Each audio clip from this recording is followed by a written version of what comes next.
नमस्कार। शब्द विन्यास 666 पर आप सभी मित्रों का पुनः पुनः स्वागत और अभिनंदन। कहानियों की इस श्रृंखला में आज की कड़ी है शिवानी जी की कहानी ज्येष्ठा। कहानी में दो सखियों के बीच भी कभी कभी किस तरह द्वेष या ईर्ष्या आ जाती है, इसे ही दिखाया गया है। तो हम भी सुनते हैं। तो सुनना प्रारंभ करें। कभी कभी नारी ही नारी के लिए एक जटिल पहेली बन उठती है। वैसे एक नारी के जिस छलना में स्वभाव का घनिष्ठ परिचय दूसरी नारी को अपने पारिवारिक जीवन में पग पग पर मिलता रहता है, वह शायद किसी पुरुष को कभी नहीं मिल सकता। जिठानी देवरानी, ननद भाभी, यहाँ तक कि एक माँ की जाई दो सगी बहनों को भी कभी कभी ईर्ष्या, द्वेष, कामना या लोभ की आरी चीर कर विलग कर देती है। वैमनस्य के अखाड़े में जूझती वीरांगनाएं किसी कुशल फेसिंग के कलाकार की दक्षता से प्रतिद्वंदनी को कभी जिह्वा के प्रहार से धाराशायी कर देती हैं और कभी छल बल से। जहां मूर्ख पुरुष क्रोध से अंधे बन कभी कभी फांसी के फंदे को भी भूलकर शत्रु मुंड गड़ासे से अलग कर देते हैं, वहां प्रतिशोध लेने के लिए नारी कभी ऐसी अविवेकपूर्ण मूर्खता नहीं करती। वह शत्रु की सुख्याति, सुनाम, यहाँ तक कि उसका सर्वस्व भी हरण कर सकती है, केवल अपनी तीखी जीवा के कुटिल प्रहार से। इसमें कोई संदेह नहीं कि नारी ही नारी की सबसे बड़ी शत्रु है। पीरी की सबसे बड़ी प्रतिद्वंदिनी थी स्वयं उसकी भावी सास। पूरे 20 वर्ष तक उसके विवाह मार्ग में वह नागिन सी अड़ी खड़ी फुफकारती रही थी और उन 20 वर्षों में किस दुस्साहस से पीरी उसी मार्ग से लुक छिप कर अपने प्रेमी से मिलती रही थी, मैं सब जानती थी। पर आज यह कैसे हो गया? यह छलनामयी मुझे अपनी क्षणिक झलक दिखाकर नारी स्वभाव के रहस्य में अतलारणों में डुबकियां लगाने छोड़ गई है। अब अपनी मूर्खता पर क्षोभ भी होता है।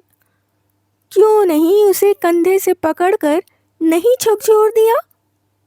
कम से कम वह भोला चेहरा पल भर को तो फक पड़ता। मूर्ख हद बुद्धि सी मैं फव्वारे के पास खड़ी बेंच पर निर्लज्जता से चोंच मिलाए उस कबूतरी जोड़े को देखती ही रह गई थी। सामान्य रूप से हाथ बढ़ाने पर ही मैं उस कंबू कंठ में झूलते मंगलसूत्र के बीच गुथे मूंगे को बड़ी निर्ममता से खींच सकती थी, पर जोड़े के पीछे मुड़ने से पहले ही मैं स्वेच्छा से स्वयं ही मुड़ गई। ऊपर की सड़क पर पहुंचकर देखा तो बेंच खाली थी। सीजन की उद्देश्यहीन भीड़ के अथाह प्रवाह में प्रेमी युगल खो चुके थे। आज से कोई 20 वर्ष पूर्व पीरी ने अपनी सगाई का समाचार मुझे स्वयं तार देकर दिया था। मैं सच कहती हूँ कि उस दिन उसकी सगाई के समाचार से मुझे जितनी प्रसन्नता हुई थी उतनी शायद अपनी सगाई के दिन भी नहीं हुई। न जाने कितनी बार ऐसे ही हर्डल पार करने में पीरी के शरीर और मन दोनों पूरी तरह शत विशत हो चुके थे। लाखों में एक न होने पर भी उस चेहरे की लोनाई में एक अनुपम आकर्षण था। लंबी छरेरी दें, गेहुआ रंग, सुतवा नाक और ऊंचे उठे कपोल। आंखें बड़ी न होने पर भी 24 घंटे उज्जवल हंसी से चमकती रहती। भूरे रेशम की लच्छियों से केश सामान्य हवा के झोंके से ही मनमोहक घेरे में चेहरे को बांध लेते। उस पर उसका आनंदी स्वभाव पल भर के पाहुने को भी अटूट मैत्री के बंधन में जकड़ लेता। 5 मिनट के परिचय को भी वह 5 वर्ष का परिचय बना सकती थी। इतने वर्षों में भी उस कमनीय चेहरे का कैशोर्य नहीं गया है। जैसे कूर्मांचल का अस्ताचलगामी प्रौढ़ सूर्य जाते जाते भी डूबती किरणों का अद्भुत उज्ज्वल जाल बिछाता पर्वत श्रेणियों को अनोखी आभा से आलोकित कर जाता है, वैसे ही उससे विदा लेता यौवन बड़ी हठीली धृष्टता से अड़ता उस लुभावने चेहरे को और भी लुभावना बनाता चला गया था। मैं तो उसे देखकर दंग रह गई थी। सामान्य गेहूं रंग ऐसी दुधिया शुभ्रता में कैसे बदल गया? सुना तो यही था कि बसंत और यौवन पद्य पत्र के जलबिंदु से ही क्षण स्थायी होते हैं, पर इन 20 वर्षों में पीरी क्या और भी सुंदर नहीं बन गई है? वही बलखाती देह यष्टि, मोटी काली चोटी उसी कौमार्यावस्था की अल्लढ़ता से सामने झूल रही थी। कान के पास चंद्र मल्लिका का एक बड़ा सा पुष्प सर्च लाइट सा चमक रहा था, ठीक जैसे हवाई द्वीप की कोई लावण्यमयी धृष्टा किशोरी विदेशी पर्यटक के पार्श्व में कान में फूल खोसे बैठी किसी एयरलाइंस का विज्ञापन बनी मुस्कुरा रही हो। क्या कहूँ, लिखने में तो निविड़ ब्रीड़ा से लेखनी स्वयं संकुचित हो रही है, किंतु मर्यादाहीन औदार्य से प्रदर्शित उस सुडौल नंगी पीठ पर आसपास खड़े कितने ही पर्यटकों की लोलुप दृष्टि गड़ते देख मैं लज्जा से गड़ गई। अविश्वास से मैंने अंतिम बार फिर दोनों को देखा। नहीं, संदेह के लिए सामान्य सी भी गुंजाइश नहीं, दोनों वही थे। पर यह हो कैसे गया? गत वर्ष जिसके स्पर्श से सिहर कर वह मेरे पास भाग आई थी और जिसके अप्रत्याशित प्रणय निवेदन की अद्भुत कहानी सुनाने में बार बार भय से कांपती सचकित दृष्टि से द्वार को ऐसे देखने लगती थी जैसे कहीं वह अचानक आकर खड़ा न हो गया हो, जिसकी मृत्यु कामना के लिए उसने जाखन देवी के वरदाई मंदिर में निरंतर 3 माह तक घृत दीप जलाया था, जो कभी स्वयं अपनी माँ के साथ उसके सौभाग्य द्वार का पथ अवरुद्ध कर हठीला प्रहरी बन खड़ा हो गया था। क्या वह अंत में उसी की प्रणय डोर से खींची चली गई?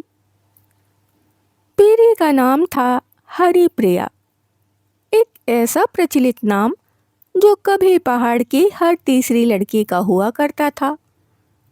पर पीरी हर तीसरी लड़की सी साधारण नहीं थी। शायद यही कारण था कि वह 16 वर्ष की भी नहीं हुई थी कि उसकी कुंडली हाथों ही हाथों में तौली जाने लगी। पितामह मूंगफली भेजते थे, किंतु पिता ने कठोर दारिद्र्य को अपने चरित्र बल से दूर ठेलकर प्रतिष्ठा एवं समृद्धि पाई थी। इसी से थे कठोर मितव्ययी।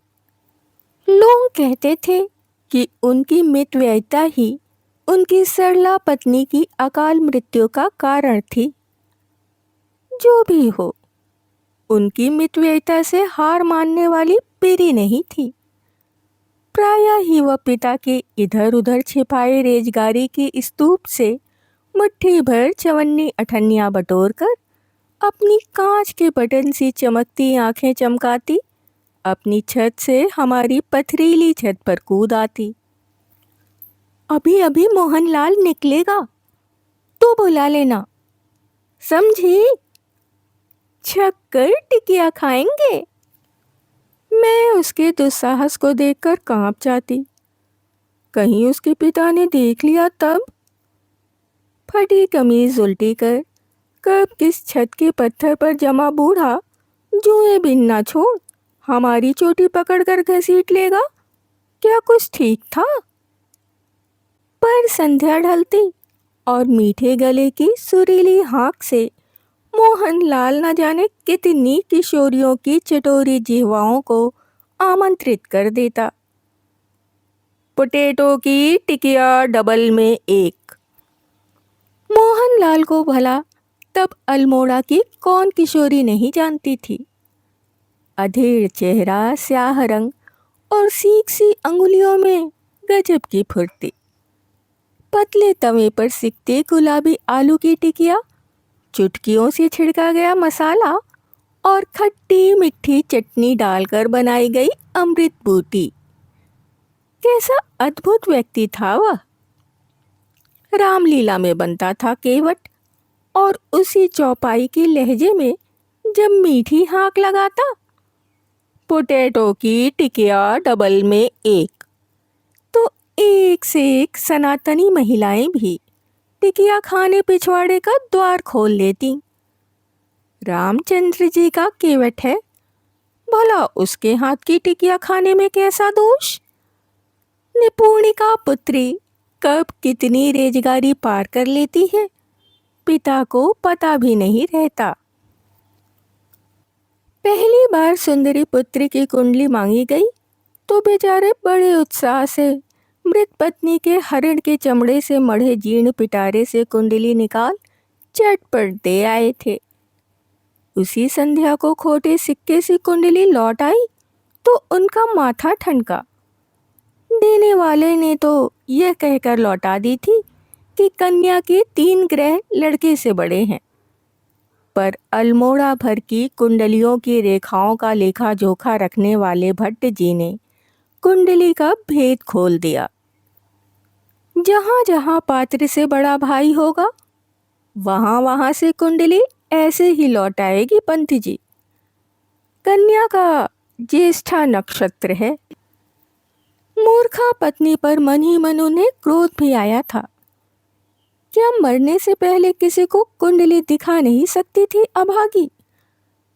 उन्हें पहले पता होता तो 10-5 रुपया देकर भट्ट जी से ही दुष्ट ग्रह को मटिया मेट करा देते। उनके पुत्र अंबी ने क्या पुत्री का अष्टम मंगल भट्ट जी के दक्ष स्याही मेट रबर से नहीं मेट दिया था। पर दूसरा कटु सत्य भी अचानक पंत जी को अंगूठा दिखाने लगा। क्या कर लिया था कन्या की कुंडली में जालसाजी करके। क्या भाग्य का लिखा ग्रह भी मिटा सके थे उत्कोच से। विवाह के तीसरे ही महीने पुत्री विधवा हो गई थी। फिर उन्होंने बड़े चातुर्य से कुंडली प्रवासी बिरादरी में भेजी, पर पेरी का ज्येष्ठा नक्षत्र फन उठाए डसने को तत्पर घातक पद्य नागसाही भावी पति के ज्येष्ठा भाई की ओर जीभ लपलपाता दौड़ पड़ता और एक न एक बहाना बनाकर कुंडली फेर दी जाती। फिर ऐसी बात क्या छिपाई छिपती है।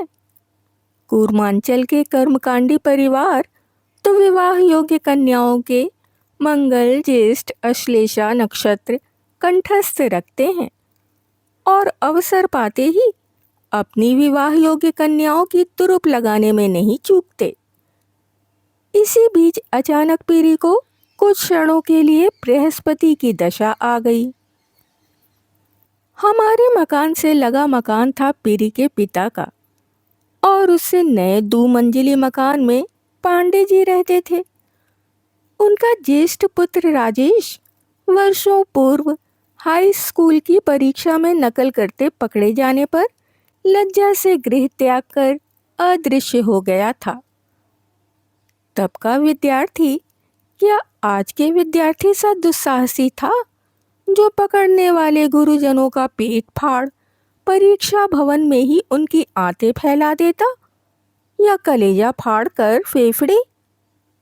पकड़े जाने पर तब का संस्कारशील किशोर या तो ताल तलैया में कूदकर स्वयं को दंड दे लेता, या गृह त्यागी बन देश विदेश में अलग जगह घूमता रहता। धीरे धीरे 15 वर्ष बीत गए।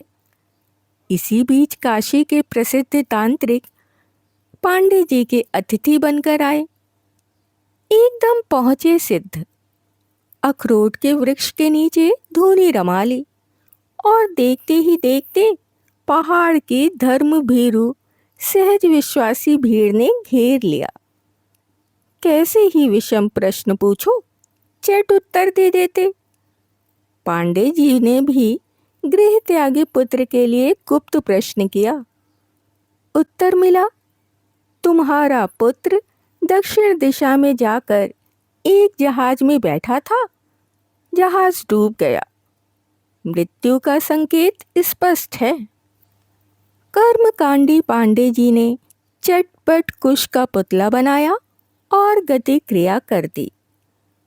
माँ जिस पुत्र का चेहरा भी भूलने लगी थी, उसी के लिए छाती पीट पीट कर ऐसे विलाप करने लगी जैसे लाश अभी आंगन में धरी हो।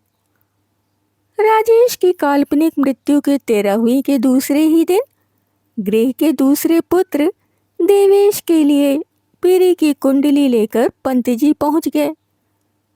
पीरी को सबने देखा था, पर भावी सास को आपत्ति थी। ऐसी रूपवती बहू के 100 नखरे भला वह कैसे सहेगी। फिर उसकी बहन की 3 रूपवती बहुएं उसे सबक सिखा चुकी थीं। तीनों बहनों रूपवती पत्नियों के गुलाम बनकर रह गए थे। बहू के रूप को क्या मैं चाटूंगी? उसने तुनक कर कहा था। मुझे तो गुण चाहिए, गुण। पर पांडे जी ने मूर्खा पत्नी को मना लिया। कैसी बात करती है, मक्खी चूस की एक ही लड़की है, आखिर कितने दिन जिएगा?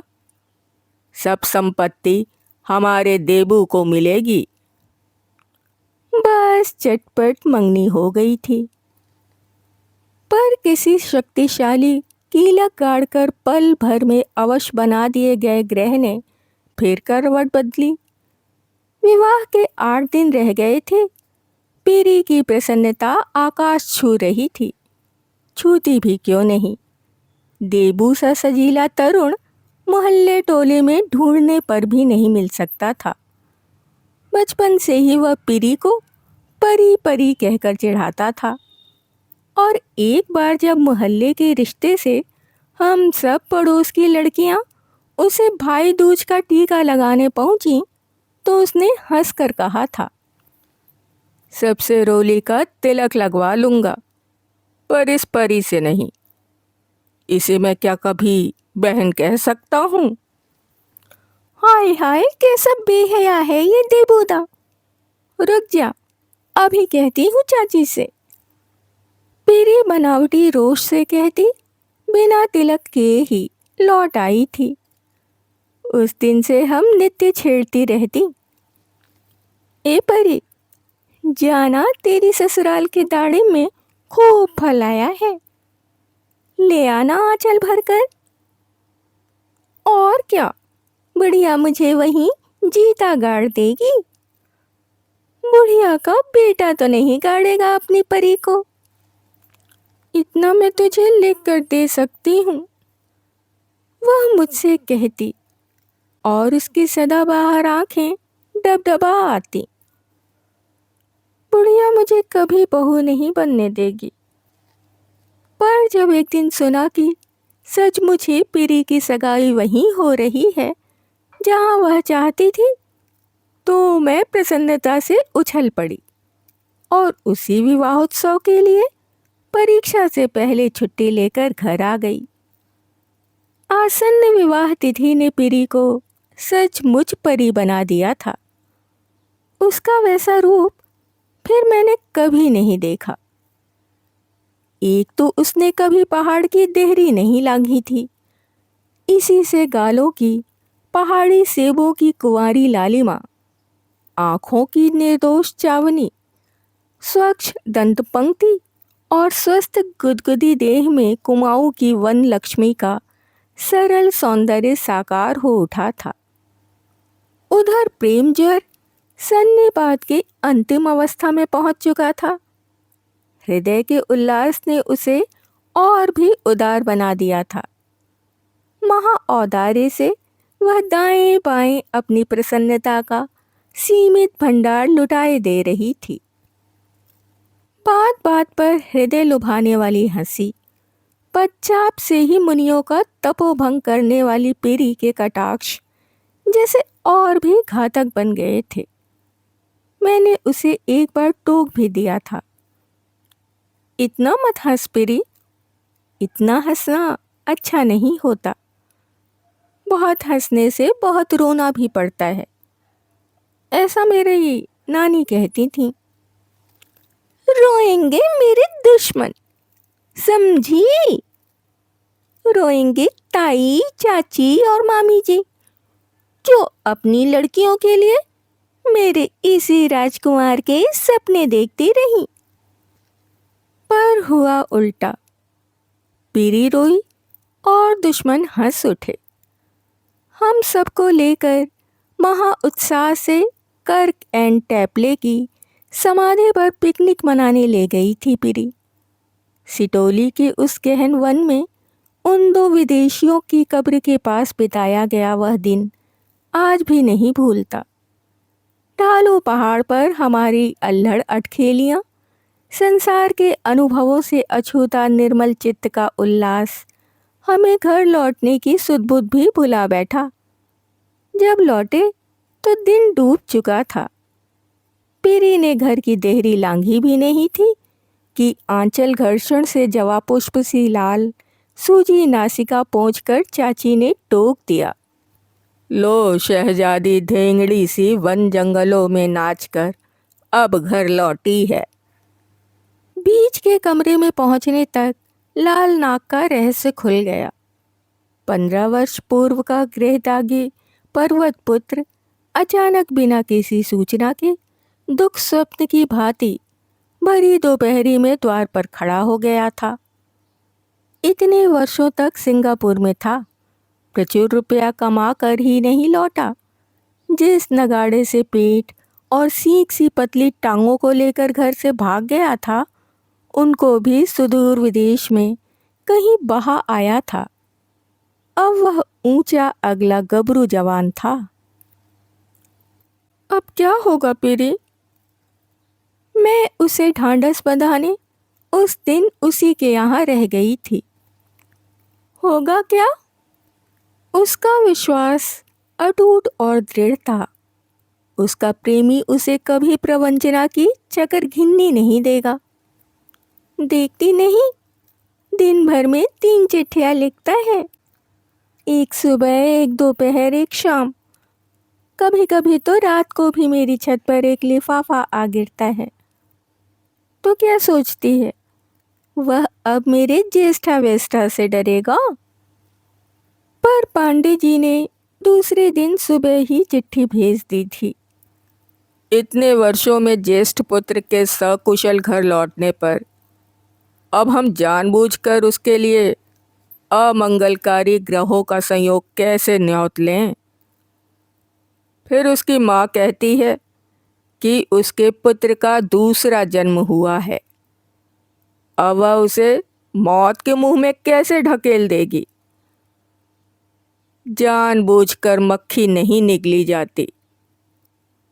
पंत जी, हमें क्षमा करें। यानी मैं मौत हूँ? मैं मौत हूँ? बेचारी पीरी क्रोध से कांपती एकदम बौरा गई थी। उसके पिता पत्र हाथ में लिए भावी समधी के पैरों पर टोपी रखने का संकल्प कर भागते गए और उल्टे पैरों लौट आए। द्वार पर ताला पड़ा था। पांडे जी असमय ही कर दी गई जीवित पुत्र की अंत्येष्टि का प्रायश्चित करने सपरिवार गया चले गए थे। तीसरे ही दिन जिस अमानवीय धैर्य से बस्ता उठाकर वह कॉलेज चली गई, उसे देखकर हम सब दंग रह गई थीं। एक दिन पहले बात बात पर रसीले अधरों पर उतर आने वाली हंसी पहाड़ के क्षणिक सूर्यालोक से ही आकर फिर विलीन हो गई थी। घन विषम मेघखंडों ने निर्मल उत्फुल्ल चंद्रबिंब को ग्रस लिया था। पिता के हाथों से कुंडली छीनकर उसने एक दिन जलते चूल्हे में झोंक दी और कठोर स्वर में चिर कौमार्य व्रत की घोषणा कर दी। पांडे परिवार लौट आया, पर देवेश को शायद जानबूझकर ही ताऊ के पास इलाहाबाद भेज दिया गया और उसके इसी पलायन से पीरी बौखला गई। एक दिन वह अपनी छत पर खड़ी हुई तो देखा दूसरी छत पर कोई खड़ा है। तब क्या देबू लौट आया? वह उत्साह से मुस्कुराती आगे बढ़ी और फिर 2 कदम पीछे हट गई। वह देबू नहीं, उसका बड़ा भाई राजेश था, वही जिसने उसके बहुप्रतीक्षित विवाह के ठीक 8वें दिन से एक दिन पहले आकर उसके समस्त स्वर्णिम स्वप्न चूर चूर कर दिए थे।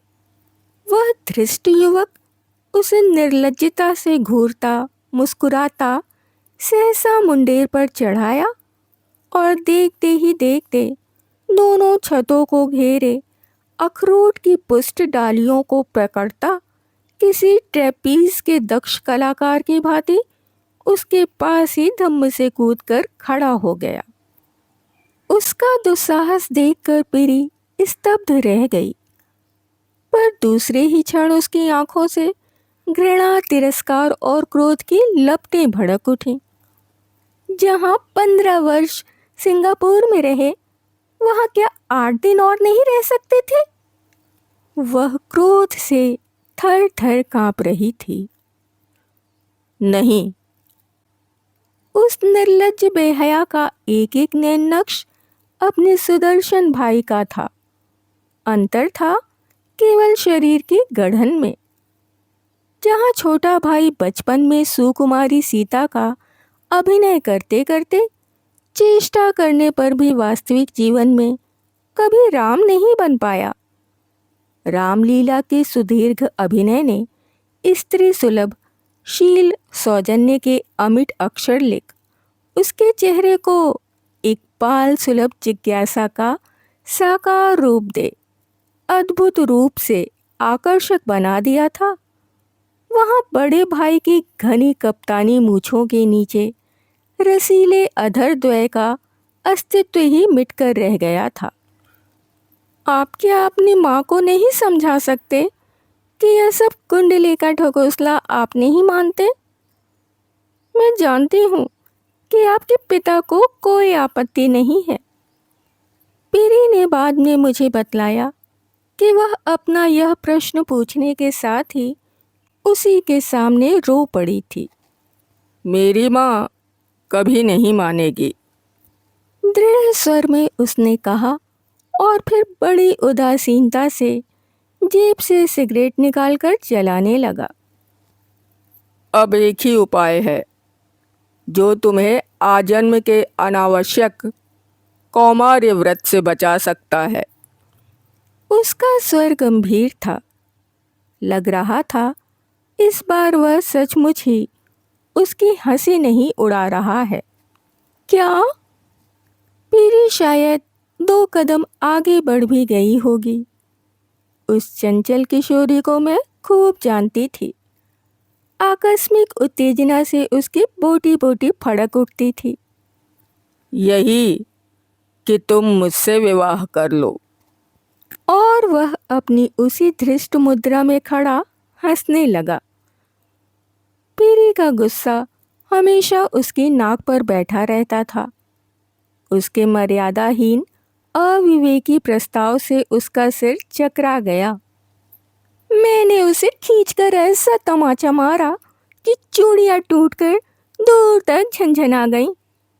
फिर मैं पागलों की तरह सीढ़ियां फांद गई। पीरी ने मुझे लिखा था। इसके बाद वह छत पर कभी नहीं गई। धीरे धीरे उसकी सब मौसेरी फुफेरी बहनों के विवाह हो गए। समय बीतने पर सब माँ बनी। फिर लड़कों की मूछें निकल आईं, लड़कियों के विवाह हो गए और पीरी की हमजोलियाँ प्रौढ़ा बन पान तंबाकू गुलगुलाती अपने मेद बहुल शरीर पर चर्बी की तहों पर तहें बिछाती। पास पड़ोस में हाथ नचा, आंखें मटका, वैसी ही निरर्थक बातों की गंदी पोटलियां खोलने लगी जैसी उनकी माँ, चाची और ताइयां खोला करती थीं।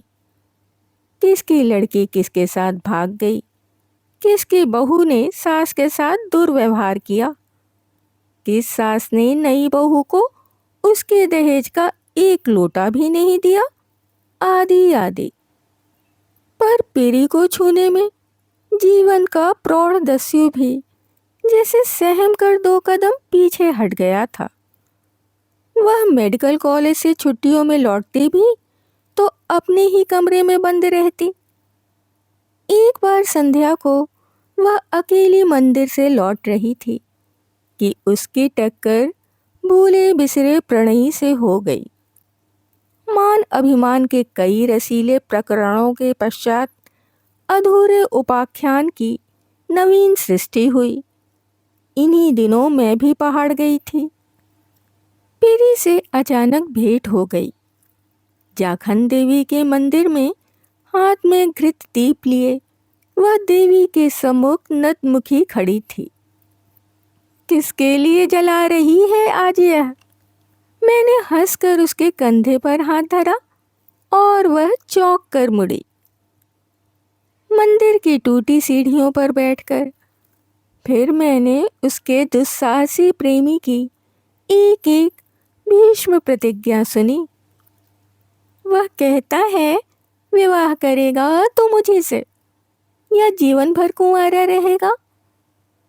उसके पिता तो पिछले साल नहीं रहे तो सुन ही चुकी है, पर बुढ़िया का जैसा स्वास्थ्य है शायद 200 साल की होकर भी नहीं टलेगी। और वह ससुर के जेठ बहादुर नेपाल में ठेकेदारी कर रहे हैं। सोना ठीकरा भी उठाते हैं तो सोना बन जाता है। बुढ़िया ने बहुत टेसवे बहाए, पर वह भी कहता है कुंवारा ही रहेगा। उसी के लिए तो जलाती हूँ दिया। वह हंसने लगी थी। उस मंदिर में जलाए गए घृत की महिमा भला कौन नहीं जानता था। बहुत पहले एक प्रणयोन्मत्ता किशोरी ने वहीं दिया जलाया था। जिस घर की कामना हेतु वह प्रदीप लेकर नित्य संध्या को पहुंचती थी, उसका एक दिन कहीं विवाह भी हो गया। पर किशोरी का था देवी पर अगाध विश्वास। वह नियम पूर्वक प्रदीप जलाती रही। एक दिन किसी ने शायद छेड़ भी दिया। अब क्या करेगी दिया जलाकर? देवी तुझ पर प्रसन्न नहीं हुई। देवी प्रसन्न हुई। जिसे उसने मन ही मन वरा था वही उसका पति बना। नई बहू तीसरे ही महीने गोलोक वासिनी हो गई थी। दूसरा विवाह हुआ उसी किशोरी से। तू किस सौत की मृत्यु कामना करने को दिया जला रही है? मैंने पूछा। क्यों? अबोध शिशु सी आंखों में था अगाध विश्वास। मेरी सौत कौन है? तू नहीं जानती? मेरा जेठ। मैं कांप गई थी। छी छी, ऐसा मत कर पीरी। पर मेरे कहने से क्या पीरी रुकती? मंदिर में नित्य घी का दिया जलने लगा। फिर भी देवी प्रसन्न नहीं हुई। दोनों दर्शनी कुंवारे भाइयों की राम लक्ष्मण की सी जोड़ी कन्यादाय ग्रस्त माता पिताओं की छाती पर मूंग दलती रही। धीरे धीरे माताओं की कुंठा पीरी के प्रति गहरे आक्रोश में शतमुखी कुत्सा बन कुटिल प्रचार करने लगी। देखती नहीं, दायां पैर बढ़ाकर चलती है। ठीक कहती हो चाची। कल मेरे घर की गली से होकर अस्पताल जा रही थी। मेरी कढ़ाई में तेल जल रहा था। चट से इसने नाक पर रुमाल धर लिया। मैं कहती हूँ सारा दोष बुढ़िया का है। अरे दिन दहाड़े जो यह डॉक्टर ने उसके बेटे के साथ मुंह काला किए फिर रही है, उससे अच्छा यह नहीं है कि इसे बहू बना ले। चाल ढाल से तो यही लगता है कि कम से कम 5वां महीना है। एक दिन मैंने सुना और सन्न रह गई। क्या पता बेचारी पीरी को पता भी ना हो कि समाज को उसने किस हद तक अपना घातक शत्रु बना लिया है। मैंने जब उससे यह सब कहा तो वह हंसने लगी। मूर्ख औरतें इतना भी नहीं समझती। मैं परिवार नियोजन केंद्र में काम करती हूँ। जो जिराब अख्तर इन्हें पहना चुकी हूँ वह क्या स्वयं नहीं पहन सकती? तब क्या सचमुच पेरी उस कायर व्यक्ति की मिस्ट्रेस बनकर रहने लगी थी? You are shameless Pari. मैंने उसे डपट दिया था। जब उस व्यक्ति में इतना भी साहस नहीं है कि वह तुझसे विवाह कर ले, तो वह किस जिले में तेरी बदली होती है वहीं क्यों भागता है? क्यों तुझे बदनाम करता फिरता है? इसलिए कि वह मेरे बिना जी नहीं सकता और अपनी खूसट माँ से बेहद डरता है। कहती है उसने यदि मुझसे विवाह किया तो वह ताल में कूद पड़ेगी। पर हम दोनों के मिलने पर अब विधाता भी प्रतिबंध नहीं लगा सकते, समझी? यही नास्तिक पीरी के स्वभाव का सबसे बड़ा दुर्गुण था। बात बात पर विधाता को दी गई चुनौती और स्वयं अपने अहंकारी स्वभाव पर अटूट आस्था। इसी बीच पीरी का तबादला हमीरपुर हो गया। उधर उसके प्रेमी मुंसिफ देवेश पांडे ने भी बड़ी चेष्टा से अपनी बदली वहीं करवा ली। इस बार पुत्र को शैडो करने मां नहीं जा पाई। बड़ा पुत्र सन्निपात ज्वर से ग्रस्त हो नेपाल से स्वदेश आ गया था। लगता है इस बार मेरा ज्येष्ठ नक्षत्र रंग पकड़ रहा है, पीरी ने मुझे उस बार लिखा था। लाखों फेरे फिरने से ही क्या सप्तपदी संपूर्ण होती है? चाहने पर मैं अब अपने विवाह की रजत जयंती मना सकती हूँ। संयम के चाबुक से अपने को ना साधा होता तो शायद मैं भी तेरी तरह 2 कन्यादान निपटा चुकी होती। जेठ बहादुर की अवस्था बहुत सुविधा की नहीं है।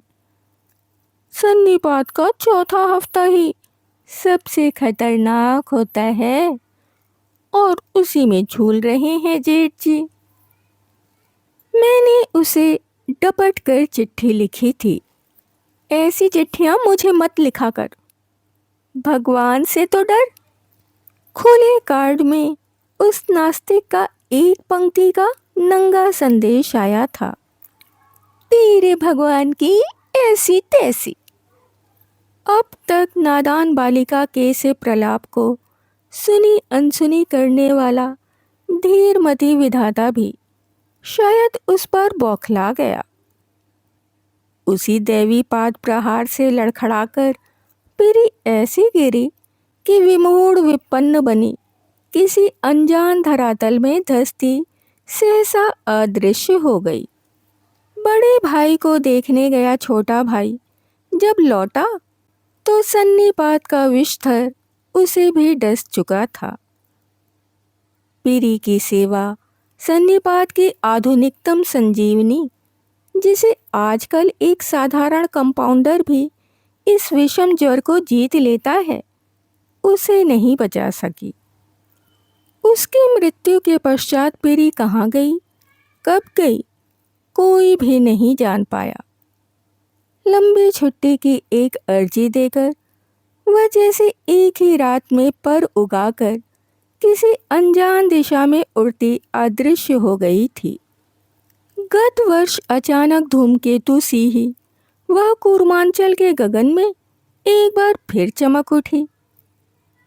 सफ़ेद साड़ी, रिक्त कलाइयाँ, बिंदी विहीन वैधव्य दग्ध ललाट और वेदना विधुर सूखा चेहरा लिए वह अपने स्वसुर गृह की सांकल खटखटाने बिना किसी पूर्व सूचना के ही पहुंच गई थी। उसी स्वसुर गृह में जहां कल्पना लोक की पालकी उस नवोढ़ा को गुले नारी रंग वाले दुपट्टे से ढांप ढूंप न जाने कितनी बार पहुंचा आई थी, जहां उस किशोरी के कौमार्यावस्था के सहस्त्र दिवा स्वप्न एक साथ ही हाथ से छूट गई ट्रे पर धरे कांच के पात्रों की ही भांति टूटकर चकनाचूर हो गए थे। जहां कल्पना ने उसे नवेली बहू बनाकर खड़ा किया था, वहां ठोस यथार्थ के धरातल पर वह खड़ी थी विधवा के वेश में। जो विवाह न होने पर भी सधवा थी, वह आज अग्नि साक्षी न होने पर भी विधवा थी। उसने फिर सांकल खटखटाई। द्वार सास ने नहीं खोला, खोला उसके बड़े पुत्र ने। पल भर को वह चीख ही पड़ी थी। उसके सम्मुख जैसे सन्निपात ज्वर से रोग मुक्त हो उसका स्वस्थ प्रेमी ही खड़ा था। वैसे ही स्निग्ध तरल बादामी आंखें और रामलीला की सीता की सुकुमार हंसी। शायद मूछें मुड़ा ली थीं, उसी से शक्ल छोटे भाई से इतनी मिलने लगी थी।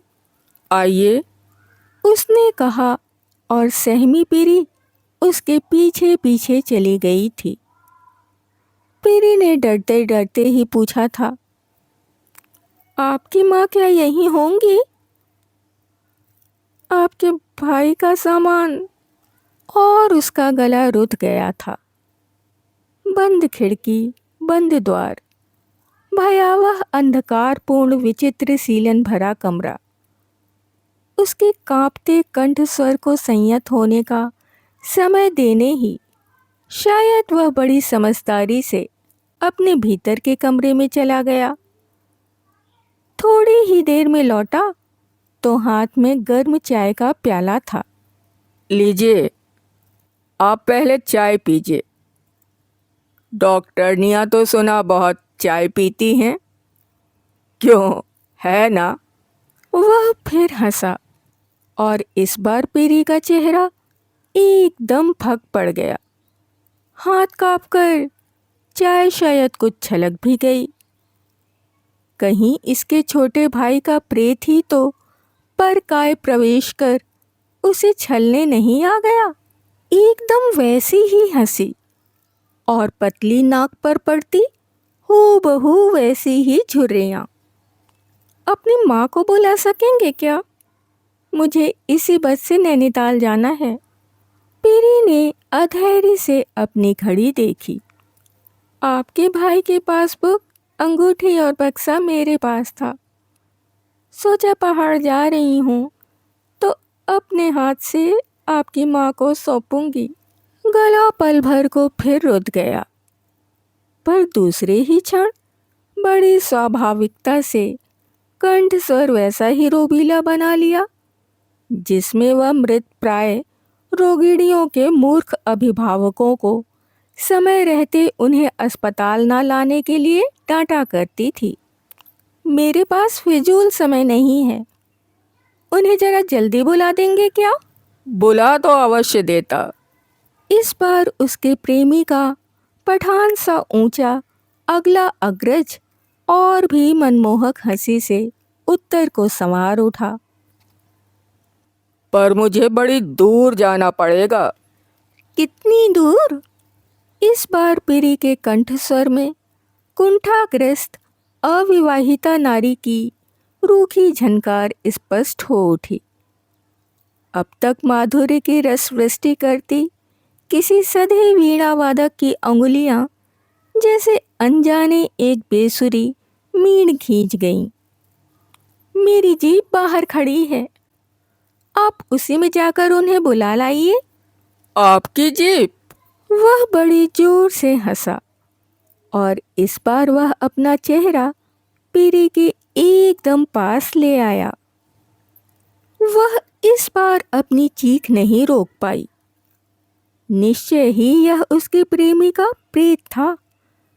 अंधेरा कमरा, पास आते अधरों का परिचित श्वास प्रश्वास।